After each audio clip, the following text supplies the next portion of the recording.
agricultural purposes. In addition to that, there's a dam on the southern end of the Sea of Galilee, because the Sea of Galilee serves as the as Israel's largest water reservoir. It's a natural water reservoir. But back to the temptation.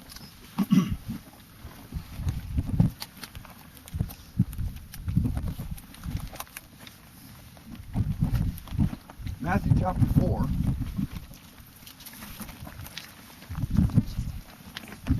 So we had the baptism in chapter 3. The voice from heaven said, "This is my Son whom I love, with him I am well pleased." Then Jesus was led by the Spirit into the desert to be tempted by the devil. So he's coming up into here. After fasting 40 days and 40 nights, he was hungry. The only way, he's going to find some comforting little, at least this is what I would imagine him doing. He's not sitting out in the sun, in the heat. He's found some shaded area where he can be, he won't be suffering the heat that you're feeling now if he's sitting in a shaded, protected area. He's probably not sitting all the time. He's moving around some.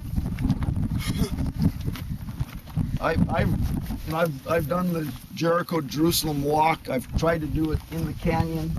I've grown so weary that, and the sun is just on you all the time, that you just look for some little ledge of rock that you can crawl under and get in the shade, and immediately there's relief,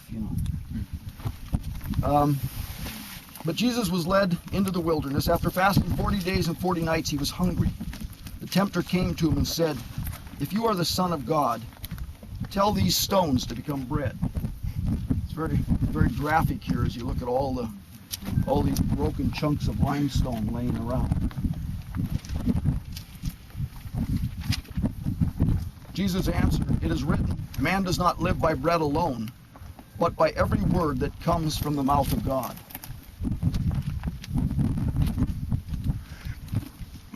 This text, as with all of his answers, come out of Deuteronomy. Comes out of Deuteronomy. That passage that I said is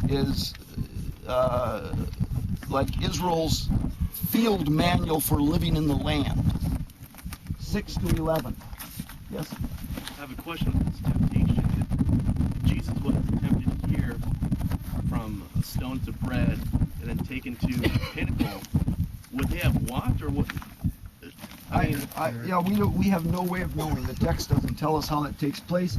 It doesn't tell us the powers that Satan has, which I'm not, certainly he's not, he doesn't have the powers that God has.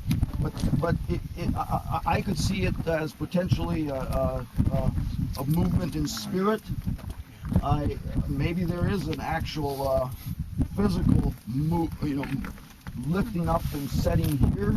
Maybe it's just that he's able, what powers is the master exercising at this point? We don't know. I suppose in the temptation he has to be limited to his human abilities. I can't answer your question. It's a tough one. Sure. And the next, after the pinnacle, there's a high mountain. The high mountain could be any high mountain. But I tend to, let me get there. I'm gonna come back to just trying to emphasize for you all that as the master's here for 40 days and 40 nights, where is the book of Deuteronomy spoken? Right over there. Deuteronomy is speaking, Moses is speaking the book of Deuteronomy on the plains of Moab, and he's saying, here's how you will live in this land. This is how you live in this land. By obedience. It's by obedience, it's by depending on God. It's by finding your identity completely in God. You don't look to yourself, to your powers, to your abilities. Don't try to put forth your identity. You are my people, and I am your God. And you live in the land by recognizing that I am your God. So all of Jesus' responses come from this manual for living in the land. I think he did a lot of thinking on the book of Deuteronomy while he was here. Then the devil took him to the holy city. So there's Neil's question. How do we exegete the verb took?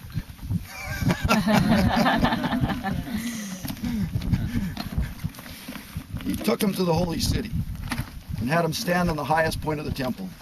If you are the Son of God, he said, throw yourself down, for it is written, he will command his angels concerning you. They will lift you up in their hands so that you will not strike your foot against a stone. Jesus answered, it is also written, do not put the Lord your God to the test. Again, the devil took him to a very high mountain and showed him all the kingdoms of the world and their splendor. All this I will give you, he said, if you will bow down and worship me. Jesus said to him, away from me, Satan, for it is written, worship the Lord your God and serve him only. Then the devil left him, and the angels attended him. There's another gospel that says the devil left him for a season. Isn't that interesting? Isn't it interesting then that when we're at Caesarea Philippi and Jesus has just said, I'm going to go to Jerusalem. Well, he's said this. He said, who do men say that I am? They give him some answers. And who do you say that I am? And Peter responds, you are the Messiah, the Son of God. And he says, you've answered well. And I'm going to go to Jerusalem and I'm going to die. And Peter says, oh, that's not so. Let it not be. And Jesus says, get behind me, Satan. Has Satan returned to tempt him again through Peter? Wow. Yeah.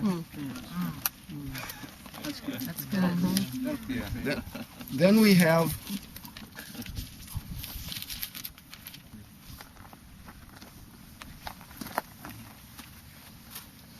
chapter 17 of Matthew, right after the event I just talked about in chapter 16.